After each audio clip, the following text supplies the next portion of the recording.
Okay, perfect. So thank you very much, everybody. This is utilizing AI for clean and compliant books, of course, featuring Xenett Autoreview, which I absolutely love. So I am Tanya Hilts. I'm here because I'm passionate about clean files, and you can find me at Tanya's Bootcamp on Twitter, Instagram, and Facebook. I think it's just my name, Tanya Hackman Hilts. There's the about me. I am not going to go through all of this. Just some of the highlights here is I am recently a level 5 certified advisor through the Mentor Plus program, mentoring under Jeannie Whitehouse. Love, love, love that woman. Insightful Accountant Top 100 Pro Advisor 2018 through 2021. Intuit's Global Firm of the Future for 2018. I am a volunteer mentor for Futurepreneur Canada and Women in Accounting, a member of the Intuit Trainer Writer Network, a CPB Canada board member, and the founder of Cloud Business Services and Tanya's Bookkeepers Bootcamp. We have Hardick. So I don't know, Hardick, if you would like to just talk about yourself a little bit, because people don't need to hear me talking all the time. Yeah, absolutely, Tanya. Thank you. So I'm Hardick Mehta. I'm a co-founder at Xenett.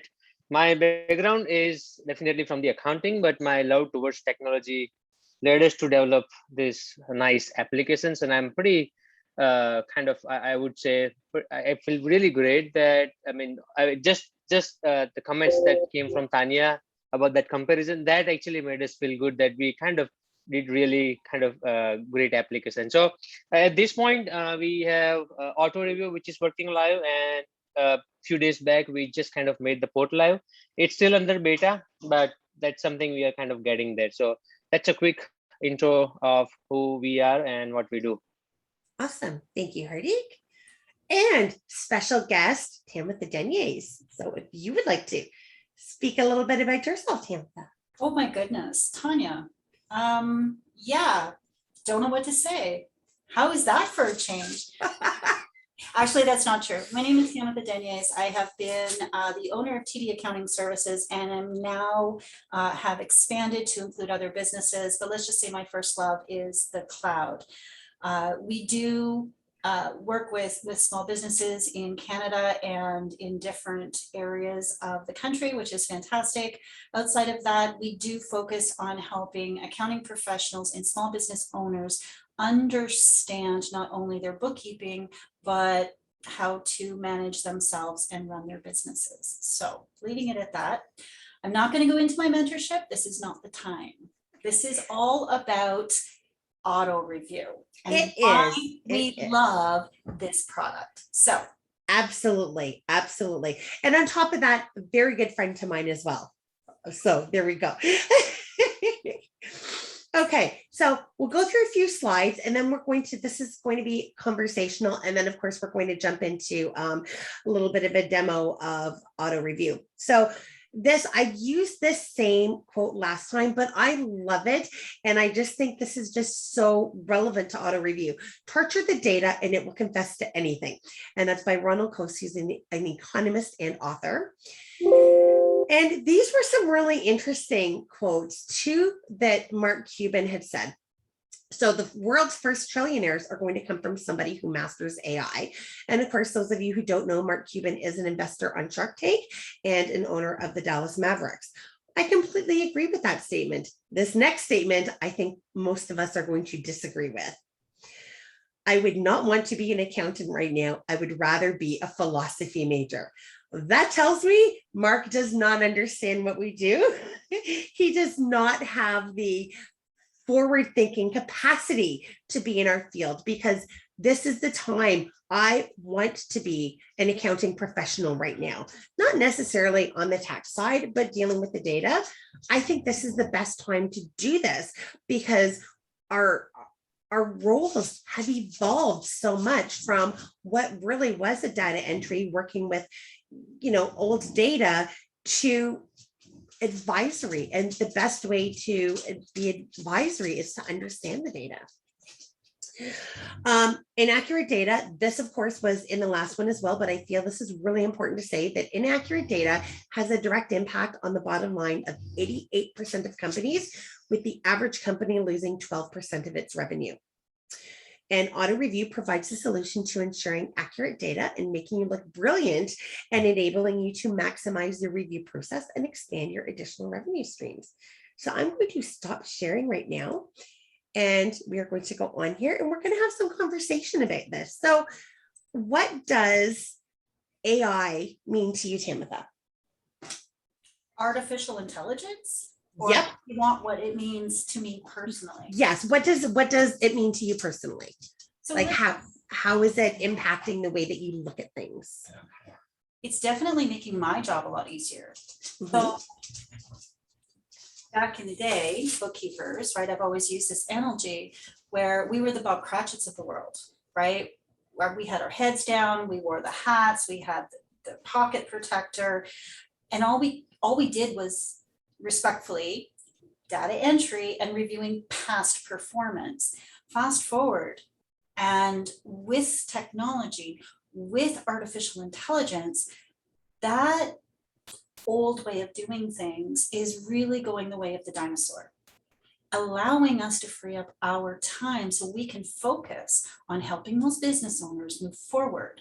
And that creates efficiencies, that creates an economy of scale, and that increases the economic development of my own community, regardless of where my community is. So why do I like artificial intelligence? Not only does it make my life easy, but it also increases my community's ability to expand and be more economically advanced than, say, some others. Now you have to remember, we're not from Toronto. We're from Belleville, backwater country. And when you can, not respectfully, if you can get people in our community to adopt this type of technology, I mean, we're in the 1980s here, let's be real. We're just lucky to get a few things. Technology at best is hard infrastructure wise. They're eating it up here and they're swallowing it like candy. So guys, this is why I love it. It has not only given me a brand new income stream, but it's also given me the ability to look at their books differently, speak to them in the language that they understand instead of my language. And they think I'm the hero for it. I'll take this. Absolutely. Absolutely. I completely agree with that. So how has auto review helped you? Your personal experiences with it. Yeah. So let's, sorry, got interrupted. And I scrolled. We have a number of different levels of bookkeepers. So some are introductory, some are a little bit more advanced, some are what we call our senior bookkeepers. Mistakes happen, they happen a lot.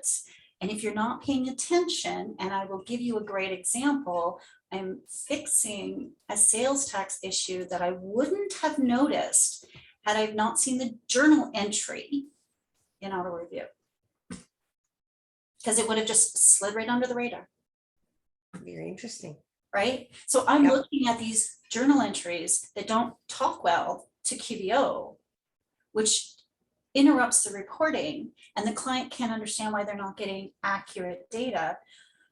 Auto review is helping me find these. I can go in, especially when you have a multi-functional program office like I do. We use Sage, which is desktop. We use QuickBooks desktop. We use QBO. We don't use Xero, sorry guys. We use spreadsheets. We use all of these different ways of getting data into our platforms. But ultimately, a Sage accounting professional is not a QBO. You're talking apples to oranges. So when you put a Sage person into the QBO world and they take the Sage understandings and educations and move it into the QBO world, guess what happens? The system Chaos. chaos. So great example, HST, they did it as a journal entry, which is exactly how they would have done it in Sage. They're not wrong, but it's not utilizing the program correctly. Auto review is fantastic for finding these mistakes that are not mistakes. Yep, absolutely. Absolutely. That's just one thing.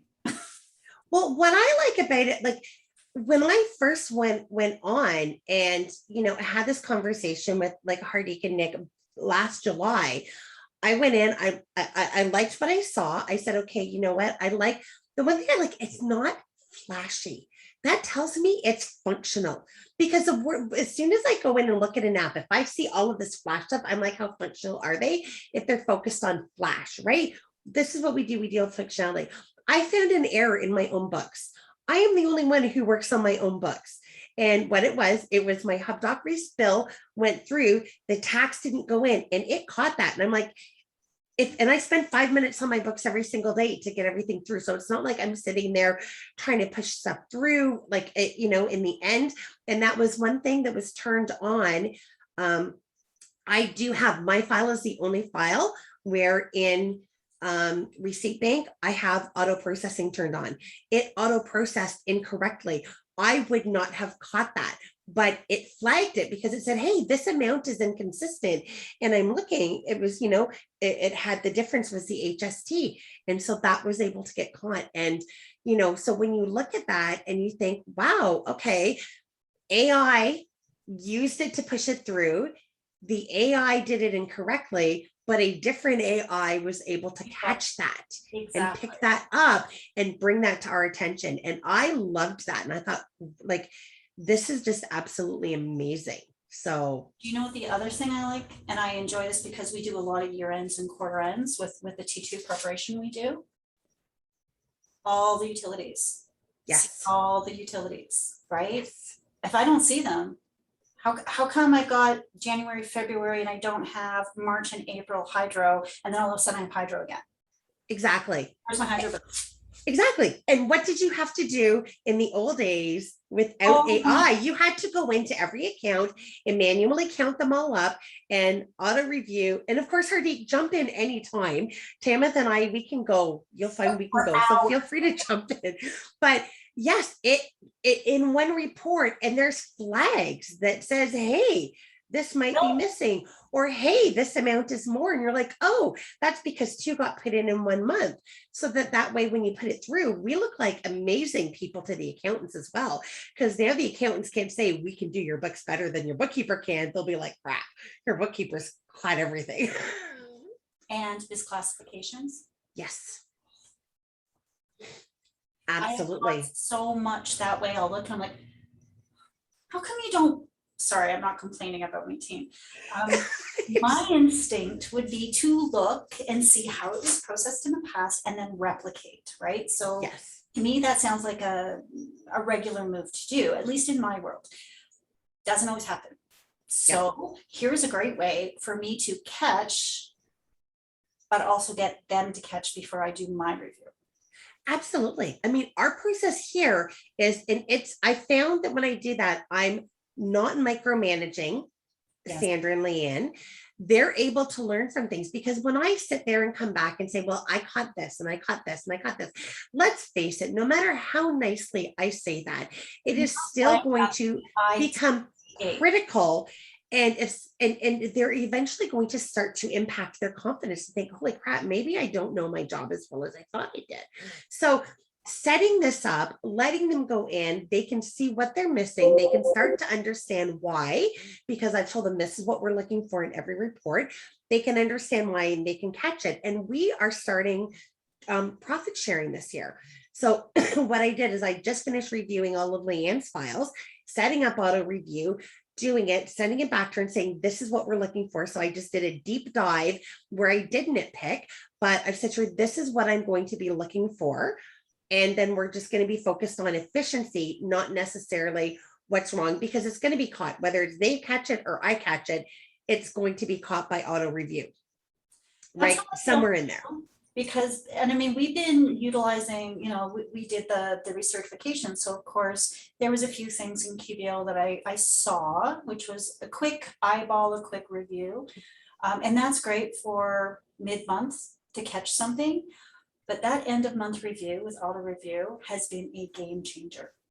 It has. It absolutely has. Like I can literally say when we close those books for the quarter, the month, whatever it happens to be, I know they're clean. I used to have probably about 70% of the reports that are in auto review all set up in QuickBooks, but we had to go pull, pull. And it took so much time. And you're right, auto review just boom, has it all pulled in. And if you do a thorough month end review with everything set up, your year end. Yep. Excellent. I'm just saying, okay? Yep. But your year end will take, like, imagine taking under an hour. If it's nice and clean, there really should be no reason, unless you're absolutely really digging into every account, you should be able to get it done in maybe 45 minutes, half an hour, 45 minutes, because you're doing it every single month. You know it's clean. So when you go back, there should just be a bunch of zeros on this stuff. And that's what I look for, like, especially if we get a client from another accounting professional, right? So you, for whatever reason, we take on a new engagement. I will look at the current year, even though it's another bookkeeper inside of auto review, but we don't make any serious changes unless we have the documentation to prove it, because it's not our work. Right. But if I see that there's a missing hydro bill, going back to the hydro bill, I will get a hold of the client and say, you know what, Mr. Client, Mrs. Client, there seems to be, could you possibly provide? Yep. Right. So it's catching that for cleanups before we even take on the client. Absolutely. There's Absolutely. I could sit here and tell Hardick how wonderful his product is, but I think he already Yeah. So one thing I wanted to add is that Tanya, you remember the days when we actually launched it. At that point, there were a lot of configuration, right? Lately, we realized that no one likes to spend their time doing all this configuration. So someone will have to do the configuration, right? At one point, what we thought that why don't we kind of introduce AI, and that does all the configuration for us. So what we did was we introduced some sort of mechanism that understands the data trends. It's like, imagine this way, that you have always been recording Uber to travel, right? Now you don't need to create that rule. The system is automatically going to assume that all the Uber transactions should be posted to travel, right? So now, in case if someone put it to, let's say, some other account, it's going to kind of show it a flag. Now, this sort of configuration was previously had to be done manually. And that's where we realized that it's going to be too much configuration for the people. And we thought to introduce AI in there. And eventually our goal is, it's more of a plug and play. You imagine this way, that you add the client, and on your screen itself, you kind of get to know that, okay, these are the problematic areas with no configuration at all. I mean, it is going to do the configuration for you, but in case if you want to change it, then only you need to go there and change it. Otherwise, it's going to understand your data, and it's going to take care of all the configuration. So that's the whole. I like that. Yep. Yeah. Yep. Absolutely. Absolutely. So, so let me ask you then, Tammatha, what have you found that that was missed? Like when you're connecting auto review, even to existing files your team has worked on, is there anything that jumps out to you that you were kind of finding that seems to have been regularly overlooked that auto review is catching? You know what? And there's no excuse. I mean, misses are misses are misses, regardless. The idea is not to crap on your team or to It happens. Mistakes happen. Yep. But at the end of the day, it's generally the same types of mistakes. And quite honestly, it's program related. Right. Right. So in my world, because of the multi-programs that we use, it's the mindset sits in a certain way of processing that you cannot integrate over to a different program. It just does not work. And I find I catch a lot of those mistakes, right? We're not in a straight QBO world, which is fine. But when you're in QBO and you've got a sage person using QBO, you know, I got some people I need to get trained. I'm just saying. Yeah. Yeah. Well, and what I found, because we are a QBO only world over here, what I'm finding is it's the knowledge that I haven't had a chance to teach the girls yet, that I didn't realize what they didn't know until I knew they didn't know it. See, we've taken, you know, Sierra Yes. has now turned into our QBO trainer. Oh, awesome. We're taking almost teach non-bookkeepers and training them up from right from the beginning, starting with Dex and then moving into processing transactions and following, you know what I mean, going right from the very beginning. Yeah. And because Sierra and Leia have been with me since the beginning, their QBO knowledge is, I'm gonna say, right up there with us, right? They've been there long enough. I don't find I have too many problems in the QBO world itself. It's when we start mixing that. Right. You always have the little things, right? Guys, you're not allowed to do this. You guys remember we had this discussion about this webinar that they had and they've made this change. You're going to make a few mistakes around those changes, but generally speaking, it's because we're mixing programs. And that's, I'm catching it, and I'm catching these mistakes, and they're not glaringly obvious unless you use auto review. Absolutely. And that's the only way I'm catching it, unless I want to go transaction by transaction, looking at every transaction in a journal entry. And honey, I ain't got time for that. No, we do not. So let me ask you then, and we are going to go through some, Charles Hoffman has asked, does Xenett support XBRL? I don't even know what that means. Yeah, I was going to ask that.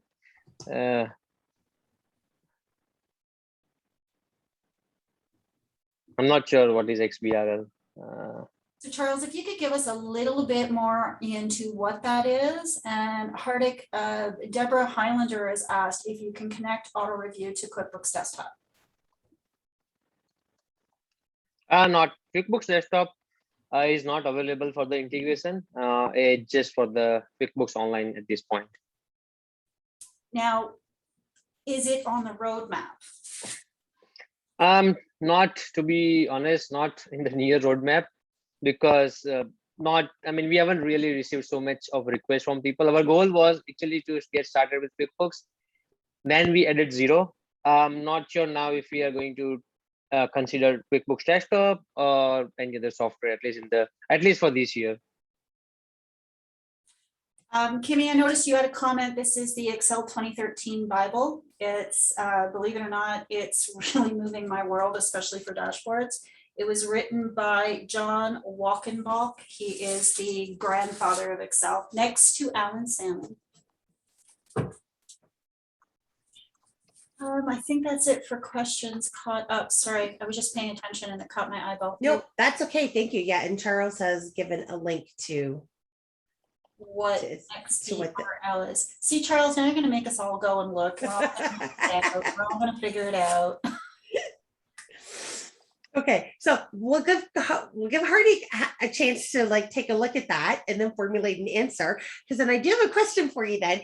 In the meantime, Tammatha, so how would you recommend to bookkeepers how we can stay competitive during an AI age?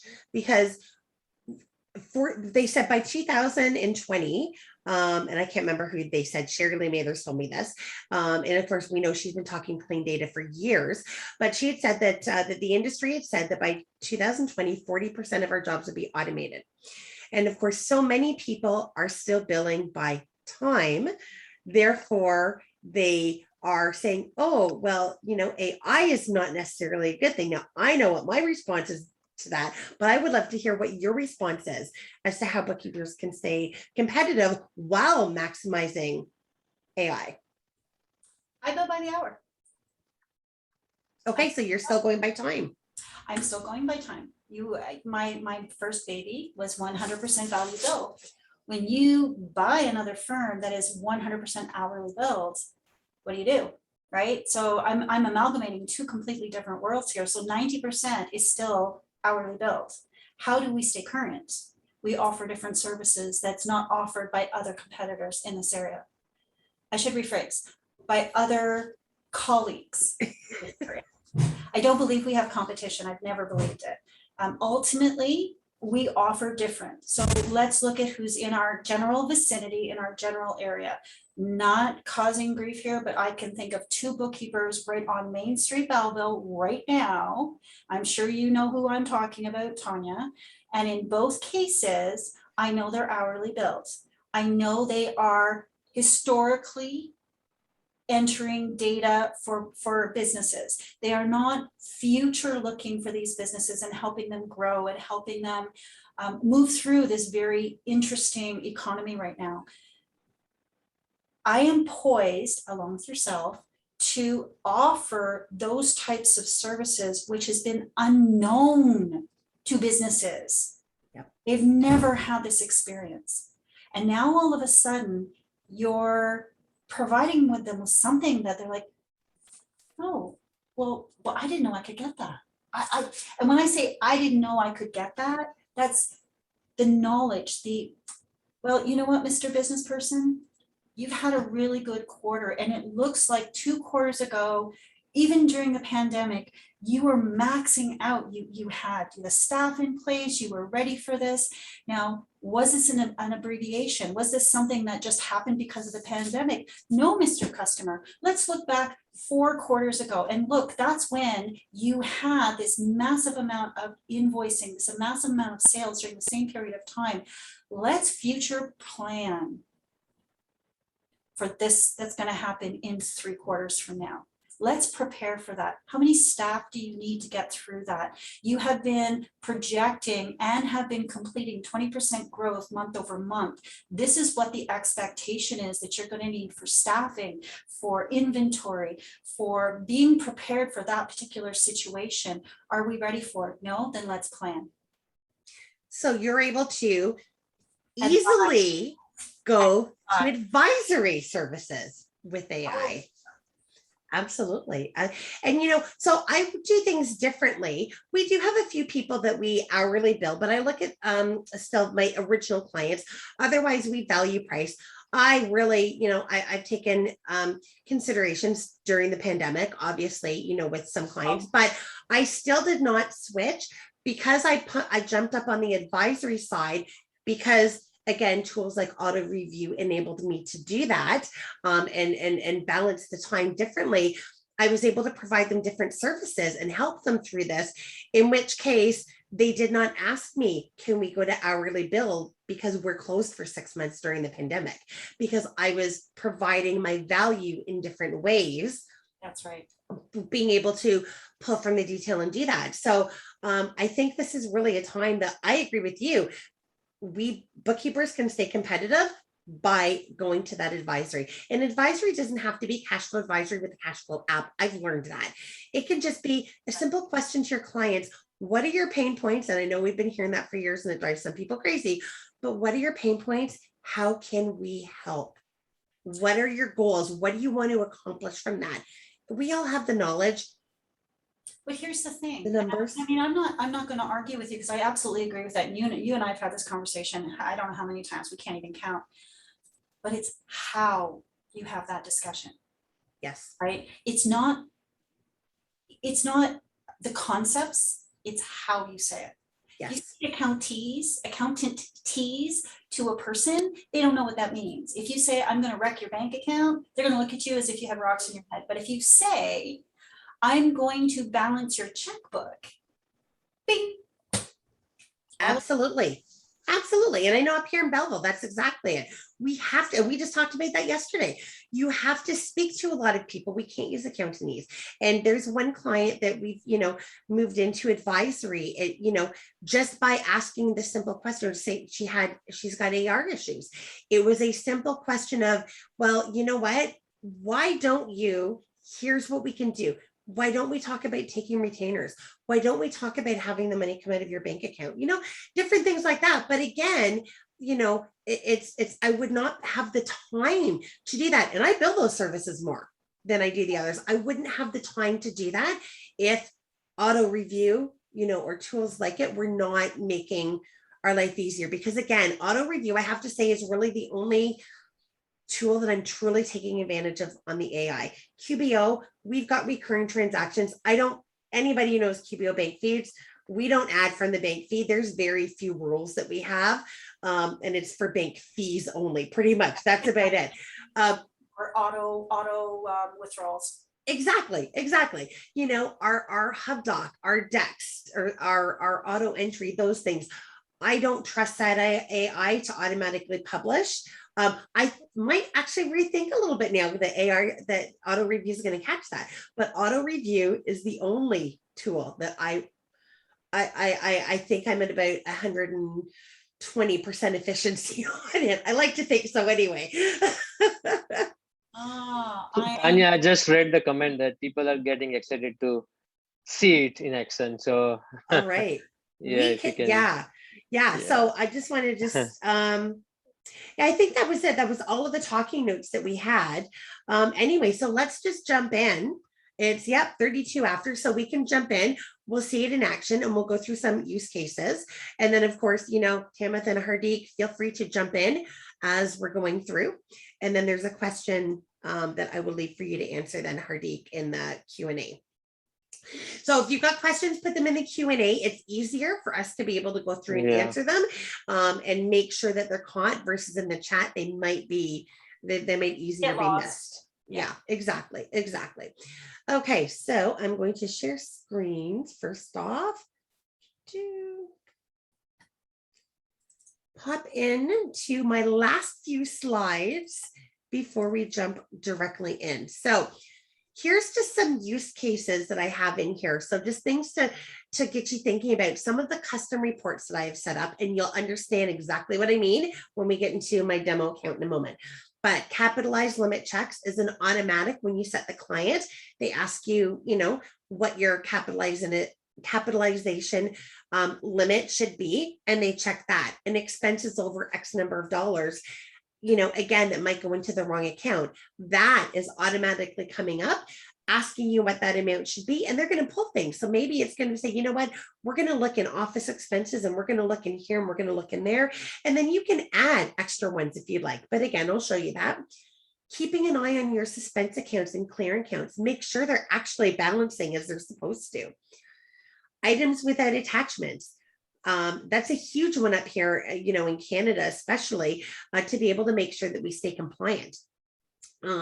We can just send the client a quick list going, you know what, here's all the ones that you don't have attachments for. CRA is going to, CRA is going to turn around, and if you're audited, all these could be disallowed, right? Bad debt, I like to keep an eye on that. Tax codes, shareholders tax codes, the meals and entertainment tax codes, all of this stuff that can easily slip through. We have a tax code review for income, a tax code review for expenses. And again, we like to keep an eye on charitable donations because we know there has to be a receipt attached to those, and gift card accounts, again, to make sure, because one of the reviews that I just did on one of the clients that, again, the girls missed, which is fine because they're not looking at the same level of detail that I am on my quarterly review. And I went in and I found there's a gift card account with a bunch of gift cards being redeemed, but none being purchased. It's not proper. There's something wrong there. So we can go in and reset those flows. So those are just some of the use case scenarios that we have. So now we'll just hop right in at this stage to stop share and start share again.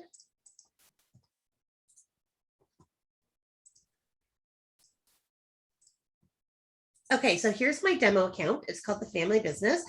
And this is a little homage for those of you who know me to my favorite TV show, which is Supernatural, because the family business it's a running joke through there. So anybody who pops into here will see there may be, so as we go through, you may see some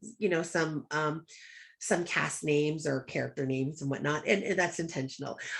So first thing, we've got the dashboard that you can take a look at. So the dashboard isn't where you start. It used to start there.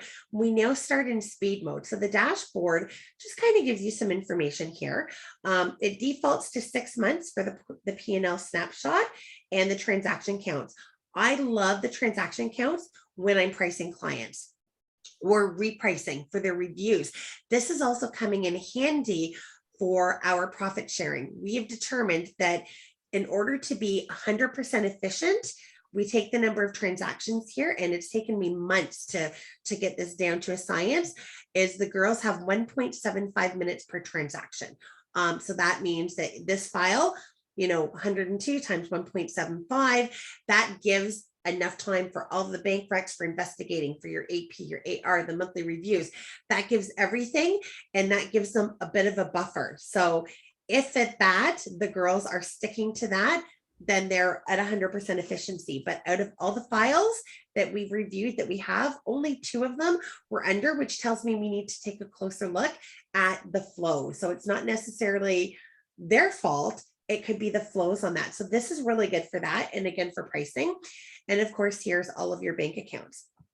So what I like about this is at a quick glance, you can look and say owner's draw. Should an owner's draw be sitting here? No, that should be an equity account. So you can catch that really quickly as well here.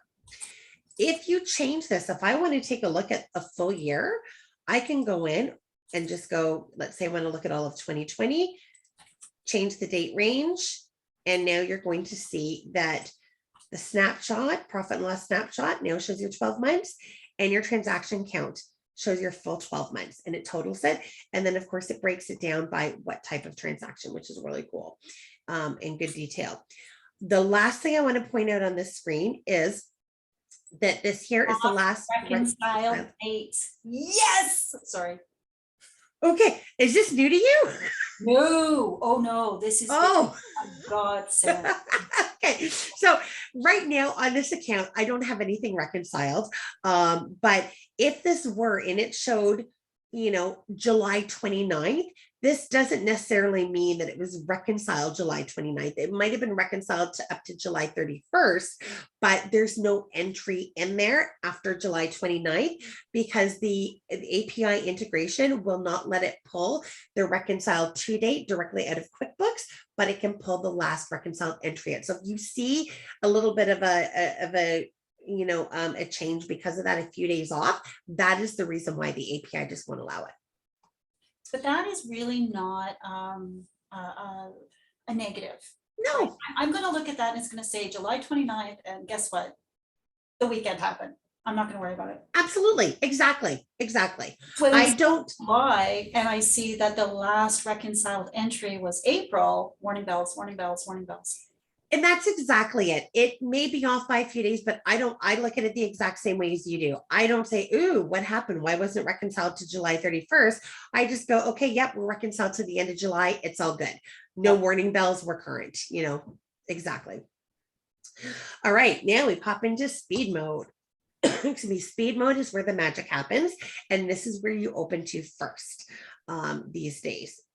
So when you hop in here, you can click to sign off on all zeros immediately, which is great. So any of these reports, the reports up at top, the review and resolve ones, which are the ones that come automatically set up, it'll tick off all of those. So you don't have to open and look at them. There's a little tick mark. You can click here. I've already started the review process. So you will, there's a triangle there to start it. And then you can click here when you're all done, when everything is at 100%. Like I say, this is just an ever evolving sample file that we use. So I never know what it's going to look like. We have clients use this and everything to help build up the data. So I never know what it's going to look like when I go in here. But what this does is there's automatic reports. So uncategorized, this would be anything that's in an ask a client, like ask client, ask accountant, miscellaneous, uncategorized, unknown, other. And this is set up automatically. If you want to change that or add it, you just click here in the little settings, and here you can map the account. So if there's anything you want to add, you can do that. So you can either scroll up and down, or you can start to type and it'll filter. So there's all the asks, and you want to type in others, miscellaneous. But this is automatically picked for you for most of them. So when I connect a file, I do go in and double check and see if there's anything I wanted to add to here. But all of these, I'd say they're easily 95% set up automatically, which is great. You can also click on the little funnel here, which actually, can affect the filter, but you'll see this filter right here. The only filter is the dates. Those are the dates that are up here. So as long as these dates are up here, they're going to default to down here. And then of course we've got the view with decimals in it. We want decimals because we deal with full dollars and cents here, right? So if you do want to happen to pull a report to show a client, when you hit your 3 little dots here, you can export to Excel. And I love the way that these reports pull to Excel. I pulled together a diagnostic review that I charged $750 for a client, that they were blown away by that. So now I'm doubling the price for the next client. But it was a full deep dive diagnostic review that I used Autoreview for. It took me a couple of hours to set up my template for it. And the template I set up with Canva, and it looked just like an annual custom report and whatnot. So, but now that that's set up, I'm going to use that forever. It took me an hour to go through. Most of that was an Autoreview, and it caught so much, which sold our value to this client. But I threw in reports, and this is this is the way the reports look like when they come out, and it looks different. So it's funny, the person I'm dealing with actually is a CPA. He's now the operations manager over there, but he's a CPA. And he questioned back, he's like, these reports aren't from QuickBooks, are they? And I said, no. So that showed him that we're using other things. And I didn't tell him what we're using because obviously I want to keep the business. So there's that. You can either click down on each of these, or you can click through the arrows to go through them.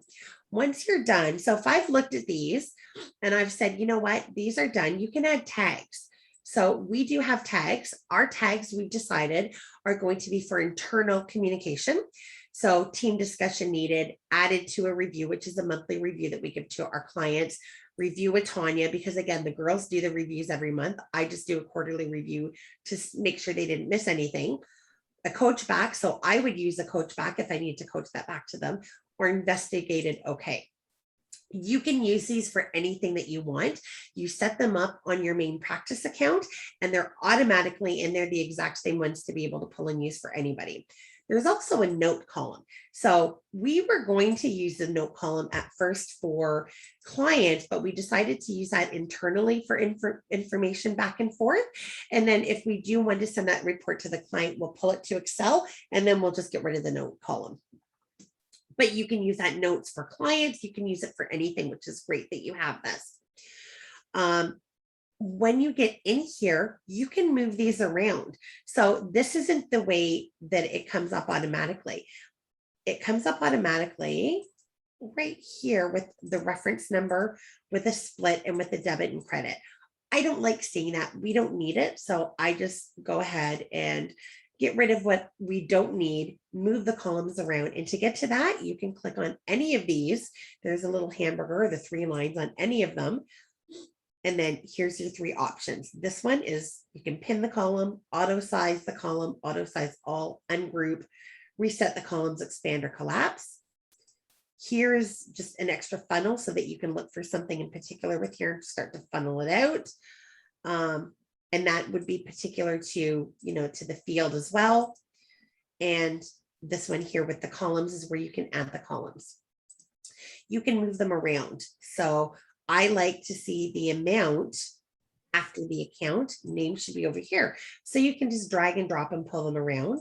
And if you want to sort them by anything, again, let's say I want this sorted by account code, just grab it, pull the word up to the top, and you'll see here that it's over here. So now it's sorted by account. Oops.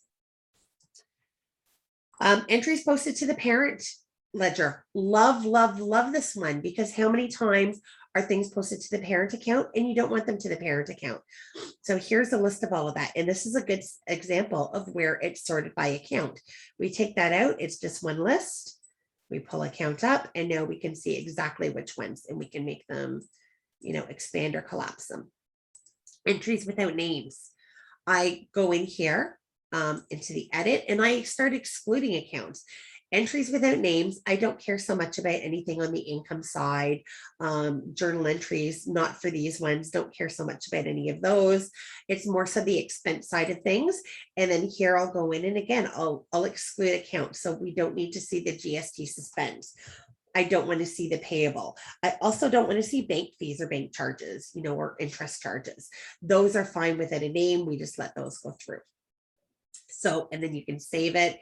And if you do move things around here, like let's say I want to move the tag to the front, save table view, and it'll save that. Otherwise, the next time I open this, the tag column will be back over to the right.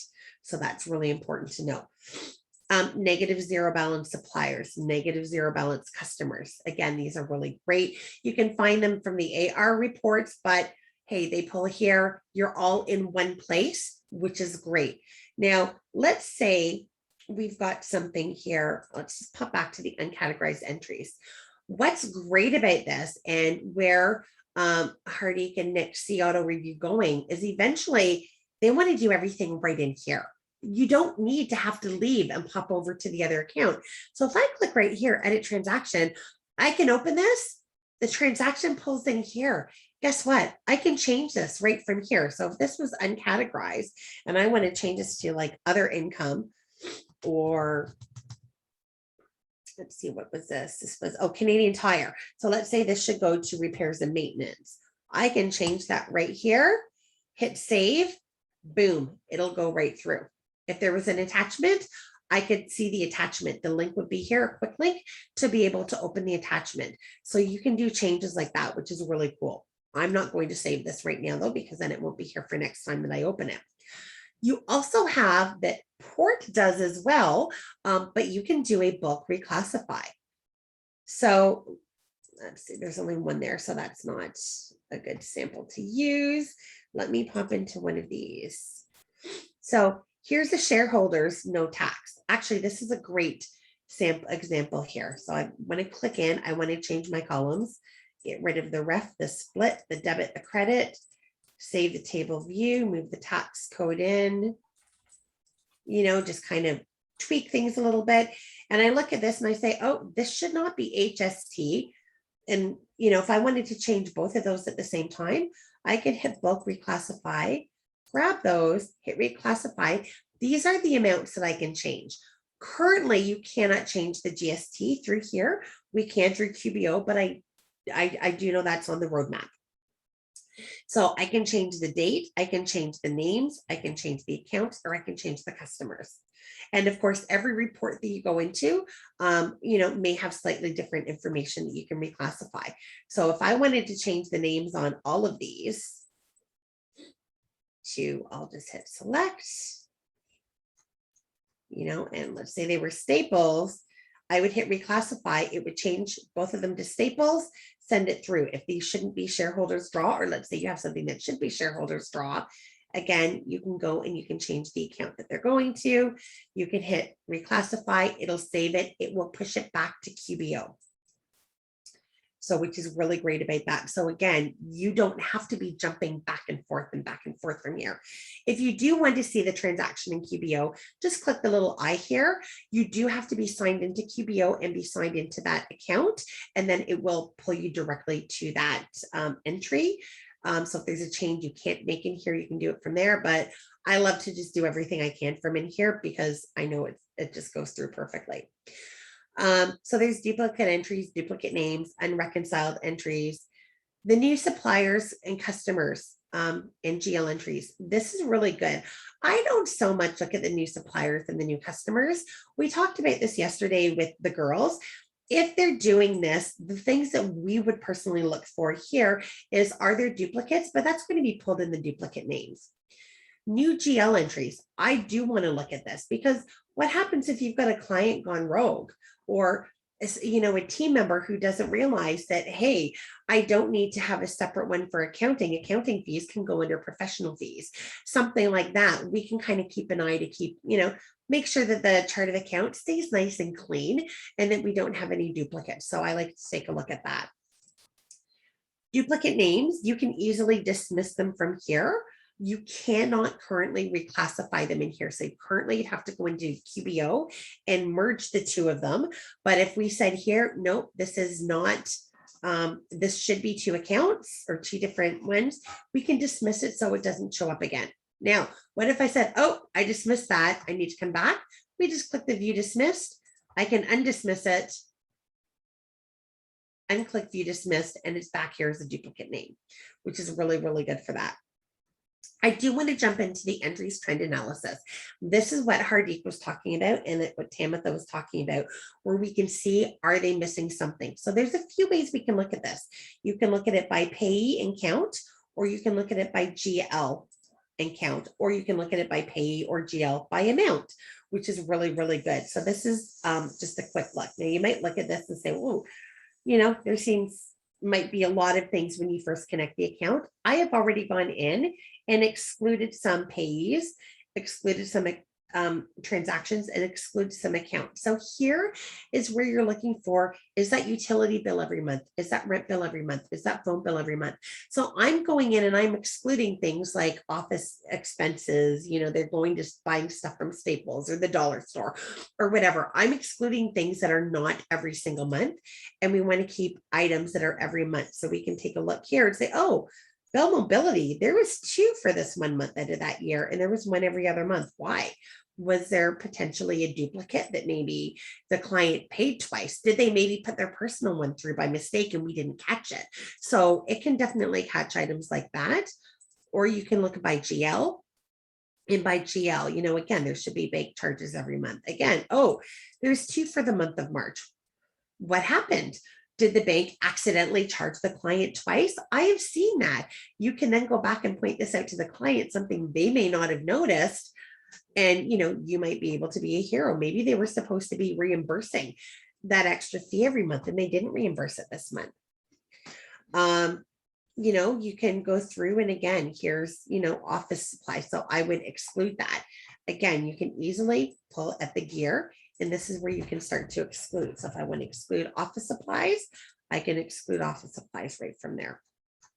So this is where you're going to catch, again, the number of transactions or the amount of transaction by GL or payee. So here we keep this based on the accounts we want to keep an eye on. So again, utilities, rent, insurance, anything that should be coming out every single month, we keep that here. If it's not every single month, we exclude it because we don't need to see it here. We pop down here into the review expenses, and this is again where it's catching. You heard Tammatha talk about misclassifications. So we can go, again, we look at all by payee or by GL. We can catch it there, but if we go back to by payee, there's flags of different colors. So missing entries means it hasn't caught anything that says, oop, this is usually every month, and I think it's missed this month.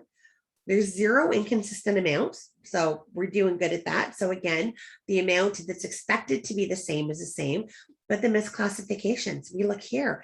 Bill mobility is 1 month under telephone, every other month under mobile phone, except for 1 other month under internet and web expense. So why isn't this being consistent? And this is Tammatha mentioned that as well too.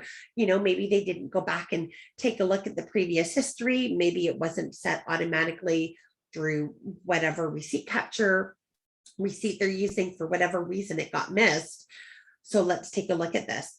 Canadian Tire. Well, it's office supplies 1 month, repair and maintenance another, and there's an uncategorized. So where should it really be? So again, it's going to catch things like that, hey, we think this is wrong. It's not where it normally is. And this is what Tammatha was saying. To catch these types of things, you would have to go transaction by transaction by transaction. And this is where the AI just grabs it and goes. You can review your supplier customer GL list. You can take a look and keep your list clean. I know I love to keep my list clean. Supplier list, anything not used in the last 24 months, you can tick it all off and we can make it inactive in QuickBooks. So there's 2 with the balance here. I just want to show you what will happen when I click make it active and those 2 that had a balance. Because, hey, we know there's sometimes where if we were to do this in QBO, it would automatically take that balance and zero it out. And maybe it shouldn't have been. Maybe you ticked it off by mistake. Here, it caught it and said, oh, it can't delete it because it's got a non-zero balance. So you can't do that by mistake and end up finding that, oh, here's something else afterwards. Now, let's say I want to make them reactive. I simply change the list, tick them off, make them active again. So now we can easily make them active. And you can select up to 30 at a time through here. Same thing with your customers and with your GL. So you can keep everything really clean. Now, I want to show you something in here as well. Let's say we want to take all of these and say, okay, they haven't been used in 24 months. Let's tick these off. You might notice I'm hitting retained earnings. I'm hitting billable expense, uncategorized income. we hit to make them inactive. The same thing is going to happen. There are certain accounts that you cannot make inactive in QBO. It will not let you do that from here. So that safety protocol is there. If it's an account that can't be made active, it's there. Again, I want to change them. I simply go here, select them all, and make them active again. So that's really, really cool. And then of course you get into your saved search views down here. And these are some of the use cases that we went through. I like to review reconciliation discrepancies. There's a capitalization limit check. Expenses over 500 that might need to be categorized or capitalized. We do a tax code review on income. So if I take tax code, pull it up, it'll show me there's one. This one's completely out of scope. It's not even pulling forward, which is great. Here's the HST. Great. Everything is HST. If I then want to take a look by account and just make sure that they don't have, taxes on insurance or anything like that, we can do that. Oh, but no, that's income. That's all services. So that's great. We popped over here to the tax code review for COGS. Again, this is by account. So we can take a look down and make sure that nobody's, accidentally put, their bank charges as HST. So great, bank charges are all there. And if you want to, let's speed this up. We go here, we can collapse all in one button. It'll collapse everything here. So we can take a look and see, is there anything we want to open to look further into? Or again, you can take your tax code and sort by tax code. So you can say those are your exempts. Here's your out of scope. There's your HST, and these simply don't have one, which means it's just out of scope on the main transaction. There's nothing entered as a journal entry. Suspense accounts, clearing accounts, again, make sure that they're all balancing out to zero. Items without attachments, you can then take this list, send it to the client and be up, you know what, this stuff shouldn't be happening. Again, a gorgeous list that you can export into Excel. Awesome list right here that you can just see everything exactly the same way that you have it set in here. So if it's sorted by account, it's there, an income with no attachment over 10,000. Again, anything that you can think of, you just simply click here. You can select the date, the name, the GL, anything. So we have a USD one. So if I want to look, we have anything with the USD, I can put memo description contains USD. And as long as we're doing what we're supposed to, I can save the search, USD tax codes, and hit save. And now this search is here. So right now there's nothing with the word USD in there, but you can just see that you can go in almost any report or anything that you want to watch that you can think of. Again, Nate, GL, a number, transaction type, total. So if you want to look at all of your journal entries, you can say transaction type is journal entry, save the search, and there's, your JE search, save it. And every single journal entry that's there is going to come up in here. So you can keep an eye on them, again, like Tammatha had said. So that's really it in a nutshell. And of course, then there's reports in here, your P&L balance sheet, AP aging, AR aging, and your undeposited funds. But we are running out of time here, which I can do easily with auto review. So why don't we see if there's any other questions that we have here? I'll just stop sharing at this stage and we can answer any questions or see if Tammatha or Hardick have anything else that they want to add to it. Well, I have to say this, Tanya, as much as I love your company, you have to run, don't you? I sit in my boardroom looking to do a review. That's okay. It's 1 o'clock exactly. I get so excited when I talk about auto review. It can be easy. Really? But I thank you for coming. This is Tanya, awesome. darling, I love chatting with you, Hardick. If you ever want someone to continue to ever beta for you, I'm always your girl. Love you both. And for everyone that joined, thank you so much. I hope you learned something from this webinar. It is a really great tool. And if you're struggling to set it up, talk to some of the power users. That's all I can say. It's one of those things that as you get into it, you find more and more use for it, and you will surprise yourself at just how beneficial it is. Absolutely. Every month I come up with a new report, something new I want to watch for a client and add to it. Absolutely. It's huge. Okay. Thank you again, Tammatha, for your time. Enjoy, everyone. I'm sorry, I do have to go. Okay, bye, guys. No, okay, thank you. Bye. Thank you, Tammatha. Bye. Okay, so take a look. So Deborah asked, there were 3 different things listed when I first logged into auto review. Are there 3 different options when buying it? So we can talk about the pricing, but I'm not sure Yeah, exactly. what you Because meant with the 3 there different aren't 3 things. options. So let me just do a quick screen share.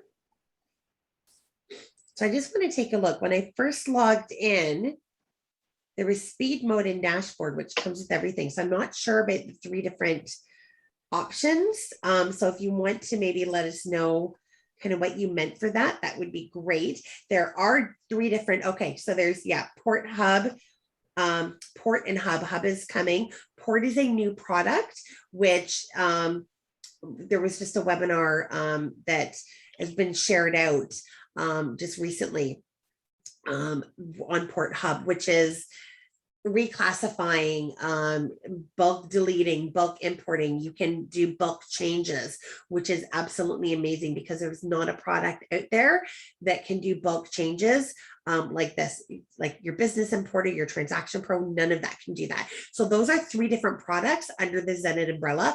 We've been focusing today on auto review. Do you have anything that you want to add on that then, Hardick? No, that's pretty much right. So at this point, 2 of them are live, which is Autoreview and Port. Hub is something that we are working on right now, and it may take a few months for it to get it out. So, okay, perfect. So here's the pricing. There's a 20% off code if you use the promo code Tanya20, and Tanya does have to be in capitals, correct, Hardick? Or was yes. it okay? Yeah, I think we got it right for this time. Yeah. But for the US, it's $7.50 per month per client file. For 1 to 50 clients in Canada is $8.50 per month per client file. If you've got over 50 clients, just contact them, and there's custom pricing for that. There's unlimited users. There's no charge by the features. Your own practice file is completely free. There's no minimum commitment, just 1 client, no annual commitment. It's great for cleanups. You can add a file on, do a cleanup if you're not in any type of long-term contract for that file. Just do a review and take them off, and you're only charged for the time it's on there. But of course, we have all of our files attached because we use this monthly. I know Sherry Lee Mathers uses it weekly.